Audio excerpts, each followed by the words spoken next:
دوستو آج کی اردو ڈکشنری کے لیے جن الفاظ کو منتخب کیا ہے وہ ہے مجال، طاق اور طاق۔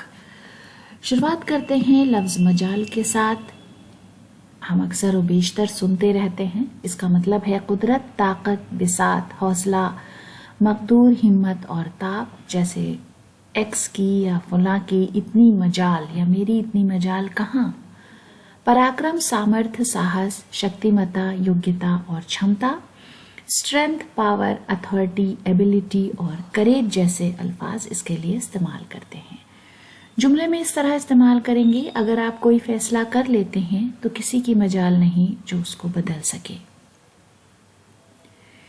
اسماعیل میٹھی کا شعر ہے: تھی چھیڑ اسی طرف سے ورنہ میں اور مجال آرزو کی۔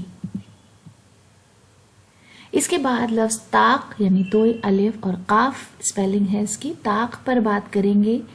یاد رکھیے طاق کے دو مطلب ہوتے ہیں۔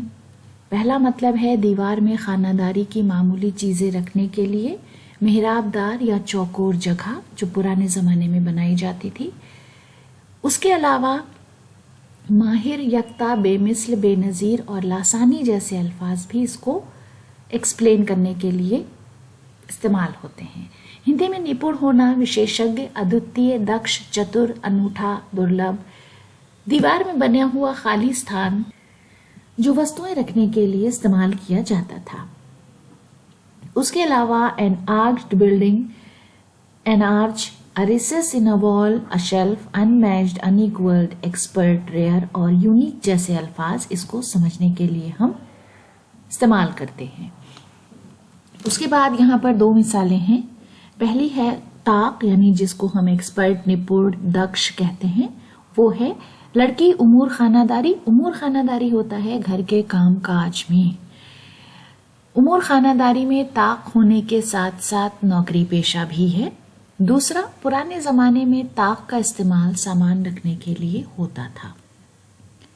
سراج اورنگ آبادی کا شعر ہے: وہ عجب گھڑی تھی میں جس گھڑی لیا درس نسخہ عشق کا، کہ کتاب عقل کی طاق پر جو دھری تھی تیوں ہی دھری رہی۔ اس کے بعد لفظ طاق، تے، الف، کاف، طاق۔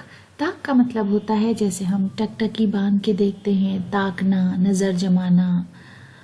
طاق جھانک بھی استعمال ہوتا ہے، گھات، انتظار، تلاش اور نشانہ۔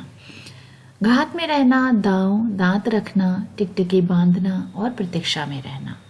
انگلش میں ایم، ٹارگٹ، گلانس، فکسڈ لک اور گیز جیسے الفاظ اس کے لیے استعمال ہوتے ہیں۔ مثال کے طور پر انسان زندگی بھر خوشیوں کی طاق میں ادھر سے ادھر بھٹکتا پھرتا ہے۔